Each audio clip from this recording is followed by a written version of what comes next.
So yeah, we got another match right here. And the guy's going to be smart and going to go for like a flip over pass right here, trying to pass the guard. This is where guys got to really realize that it's not just always a technique, right? Like, he's passing the guard. He's almost there. And the guy on the bottom is going to do everything. You know, Pete's being smart here from the bottom, and he's going to do everything he can to re-guard and continue to re-guard and not give up that position. And then, you know, right here, I like the amount of comfort where Pete's digging in to go to a butterfly hook, trying to mix it up, and you know, just going from one thing to another. They're going to go from hand fighting right here.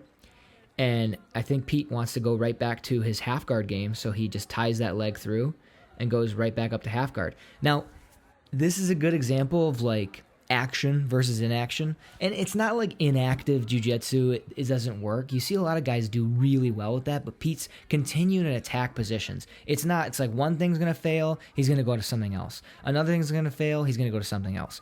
It's a great way to roll because, yeah, it doesn't mean you won't get stuck. It doesn't mean you won't get beat. It just, the concept of activity is going to make up for all that fat.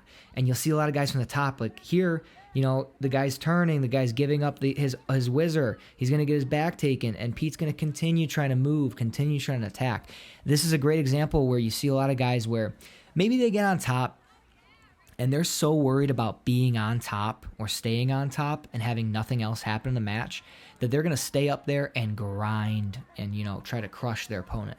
It's a tale as old as time as far as jiu-jitsu goes. Like, that's been a constant, you know, tactic and style. That's totally, you know, understandable.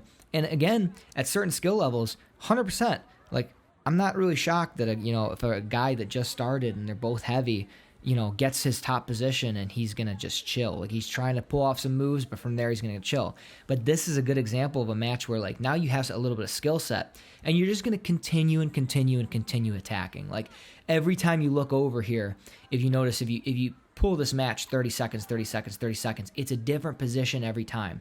We got a nice good back take here. And from here he's going to adjust.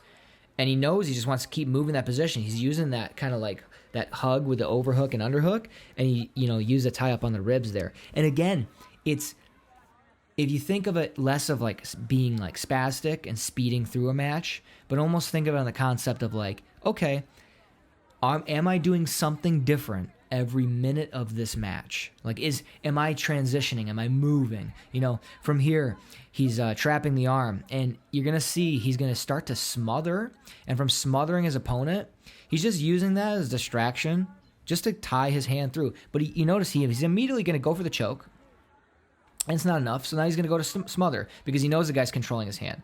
So now the guy's going to switch to another hand, and Pete's going to be able to set that hand through and tie. And again, another good thing about a match like this is just constant work. It doesn't mean that has to be your style, but the concept that you're always going for something means you never settling into your weight. It's a great win. It's a really, really textbook win.